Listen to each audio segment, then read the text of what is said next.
আসসালামু আলাইকুম রহমতুল্লাহ বরকাত। চাঁদপুর এক কচুয়া সংসদীয় আসনের সর্বস্তরের সম্মানিত কচুয়াবাসী, নারী, পুরুষ, শিশু, বৃদ্ধ, বিশেষ করে আগামীর প্রজন্ম, তরুণ প্রজন্ম, জেনজি বন্ধুদের সহ দেশে এবং প্রবাসে যে জায়গায় আছেন, আমি মুহাদ্দিস আবু নসর আশরাফি আমার পক্ষ থেকে ঈদ উল আজহা উপলক্ষে আপনাদেরকে জানাচ্ছি ঈদের শুভেচ্ছা, ঈদ মোবারক। তাকাব্বালাল্লাহু মিন্না ওয়া মিনকুম। মহান রবের কাছে ফরিয়াদ, রব্বে করিম যেন আমাদের কোরবানিগুলোকে কবুল করে নেন, আমাদেরকে বাকি জীবন প্রিয় নবী মুহাম্মদুর রাসূলুল্লাহ সাল্লাল্লাহু আলাইহি ওয়াসাল্লামের আদর্শ অনুযায়ী চলার রব্বে করিম যেন আমাদেরকে তৌফিক দান করেন। প্রিয় কচুয়াবাসী, ঈদের এই আনন্দে আমরা যেন আমাদের আত্মীয় স্বজন, প্রিয়জন, আপনজন, পাড়া প্রতিবেশীকে ভুলে না যাই।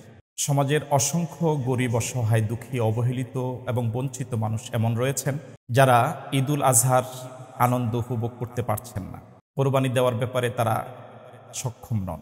রব্বে করিম আমাদের যাদেরকে তৌফিক দিয়েছেন, আমরা যেন আমাদের সাধ্য অনুযায়ী সমাজের অসহায়, অবহেলিত, দুঃখী সে মানুষের পাশে সাধ্য অনুযায়ী দাঁড়াবার চেষ্টা করি, তাদের মুখে হাসি ফোটাবার জন্য আমরা সর্বাত্মক প্রচেষ্টা চালাই।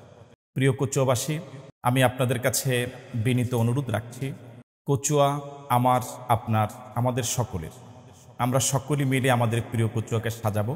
প্রিয় কচুয়াকে সাজাবার জন্য আমরা সকলে নিজ নিজ অঙ্গন থেকে ভূমিকা রাখব। কোরবানির পশুর বর্জ্য, রক্ত এবং অতিরিক্ত অংশ, অপ্রয়োজনীয় অংশ আমরা নিজ দায়িত্বে মাটিতে গর্ত করে পুঁতে রাখার জন্য ভূমিকা রাখব। আমরা নিজ নিজ আঙ্গিনা পরিষ্কার পরিচ্ছন্ন রাখার ক্ষেত্রে অগ্রণী ভূমিকা রাখব। আসুন আমরা সকলে মিলে আমাদের প্রিয় কচুয়াকে সাজাবার চেষ্টা করি। আপনাদের সকলকে আবারও মোবারকবাদ জানিয়ে আজকের মতো বিদায় নিচ্ছি। আসসালামু আলাইকুম রহমতুল্লাহ বারাকাতুহু।